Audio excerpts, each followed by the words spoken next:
of the screen painting shadows across your tired face. Pause 2 seconds. The coffee long gone cold. The hour stretching past what anyone would call reasonable. You trace the jagged lines of the chart, each flicker a phantom punch to the gut, each candle a ghost of a dream or a nightmare. You feel it, don't you? That dull ache behind your eyes, the tension in your jaw, the cold knot of anxiety tightening in your stomach. It's a familiar weight, isn't it? The weight of expectation, of hope, of crushing disappointment. It's a loneliness that only those who have stared into the digital abyss understand, where the world outside fades and only the numbers scream. And somewhere in the quiet corners of your mind, a voice whispers, asking, is this it? Is this all there is?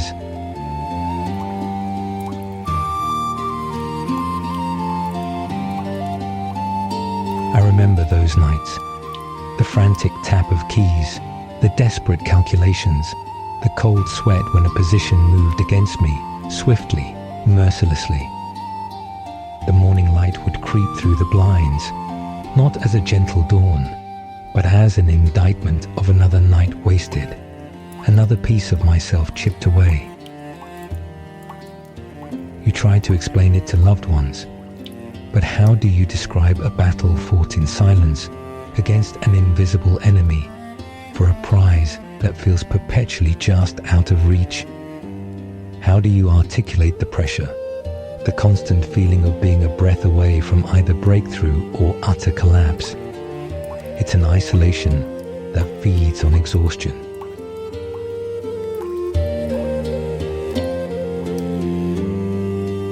Perhaps even now you feel that familiar itch, that pull towards the screen, the magnetic force of just one more trade.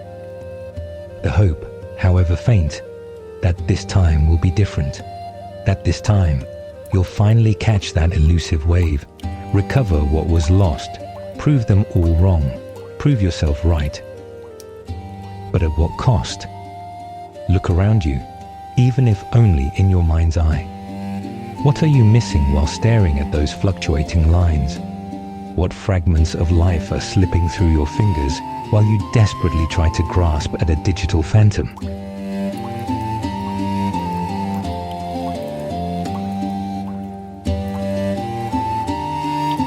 Think of a lone warrior marching across an endless desert, chasing a shimmering mirage.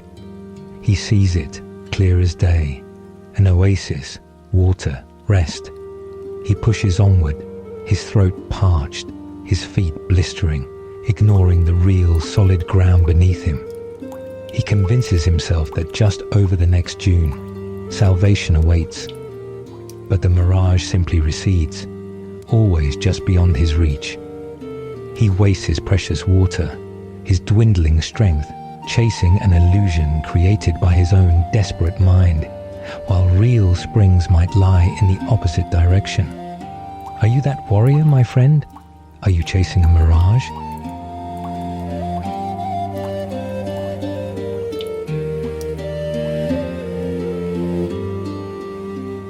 Or consider a moth drawn relentlessly to a flame. The warmth, the captivating glow, promises something profound, something ultimate. It flutters closer, again and again, each approach a dance with destruction. It knows, deep down, the danger, but the allure is too strong, too intoxicating. It sacrifices its wings, its very life, for a moment of perceived light, when true, gentle light might be found in the soft glow of the moon, quiet and safe. Is the marker to your flame drawing you into its beautiful, destructive embrace?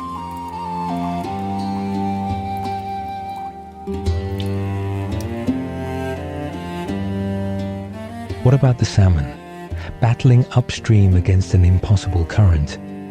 They leap, they strain, they exhaust themselves, driven by an instinct to reach a spawning ground. It is a primal struggle, filled with courage. But what if, in our human world, We are fighting currents not of instinct, but of self-imposed desire. What if the spawning ground we seek is just another higher waterfall, waiting to break us again? Where does the struggle end? When do we realize we're swimming against a tide that doesn't care for our effort, only for its own immutable flow?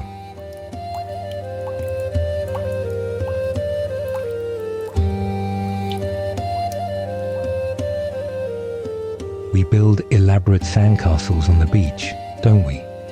We pour our time, our energy, our hopes into every intricate detail.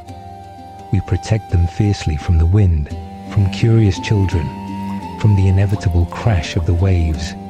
And then the tide comes in, as it always does, silent and unyielding. And in moments, all that meticulous effort, all that investment washes away. The sand returns to its original state, indifferent. Are you not building castles of aspiration on the ever-shifting sands of the market, hoping against hope that, this time, the tide will hold back?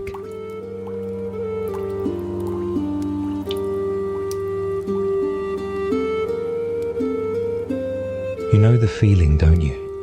The relentless cycle. The "I'll just make back what I lost" trade. The "this time it's different" narrative you tell yourself. The hours spent on analysis, the missed sleep, the frayed nerves.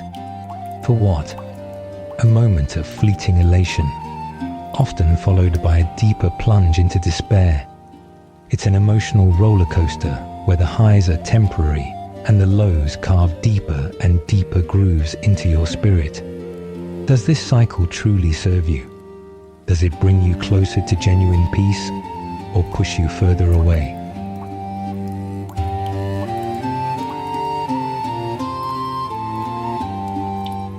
The market doesn't care if you win, only you do. Pause 4 seconds. This truth, stark and simple, often goes unheard amidst the noise. It doesn't celebrate your victories, nor does it mourn your losses. It is an indifferent ocean, vast and impersonal. And you, a small boat upon its surface, are trying to command its waves, to dictate its currents. Is it not a fool's errand to fight against something so immense, so unfeeling?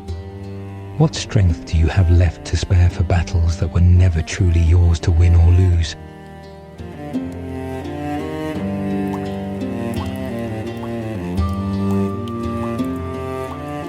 There's a quiet strength in letting go, a profound courage in simply stepping away from the fray, laying down your arms and declaring that you've had enough.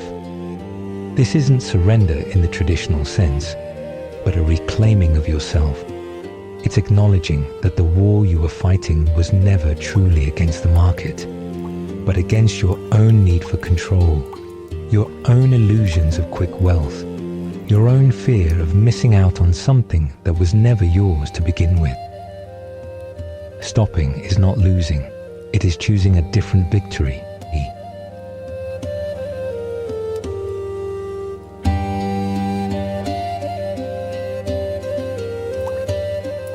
Imagine, for a moment, letting that heavy burden slip from your shoulders. The glowing screen darkens, the frantic numbers fade, the incessant alerts silence. Instead, you hear it. The gentle patter of rain on leaves, the soft, rhythmic drumming on the roof. It's a sound that holds no judgment, no expectation, no demand for your attention. Just a steady, calming presence. It reminds you of simpler times, perhaps, of quiet afternoons, of childhood wonder, a time before the chase consumed you.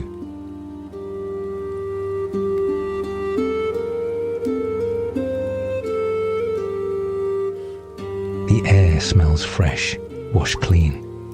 The distant rumble of thunder is not a threat, but a deep, resonant hum. A lullaby from the earth. The world outside, the one you've ignored for so long, is still there waiting. It asks nothing of you but to simply be, to breathe, to listen to the rain instead of the charts, to feel the cool air on your skin instead of the burning intensity of a losing trade. It is a profound, almost forgotten sensation, isn't it? The feeling of being truly present, truly at peace.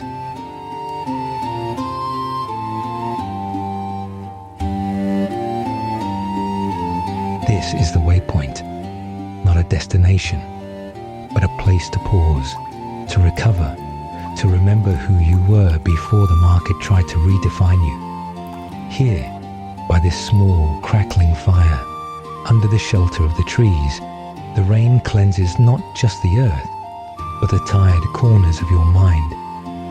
Let the tension drain from your shoulders. Let the tightness in your chest loosen. Allow yourself this moment of complete, unapologetic rest. There is nothing to achieve here, nothing to gain, nothing to lose. Only stillness, only peace.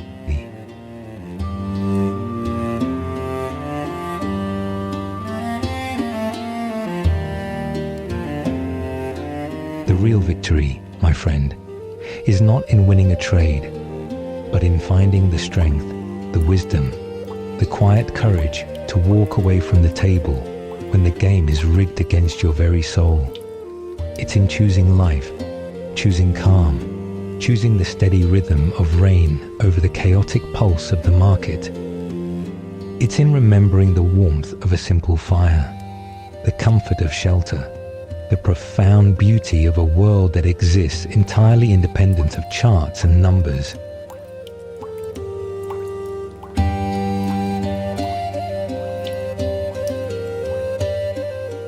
And when you are ready, truly ready, you will find that the highest form of success is when the urge to trade simply fades, when the screens no longer hold their power, when your mind is free to wander through forests, to listen to the rain, to simply be, without the constant clamor of financial anxiety. This is freedom. This is finding your true self again, whole and unburdened.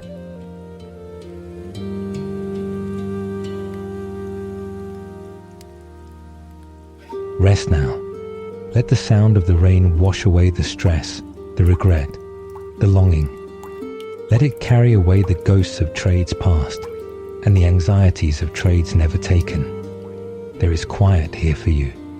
There is acceptance. You are welcome to return to this waypoint whenever the journey becomes too heavy, whenever the noise grows too loud. Come back and listen to the rain.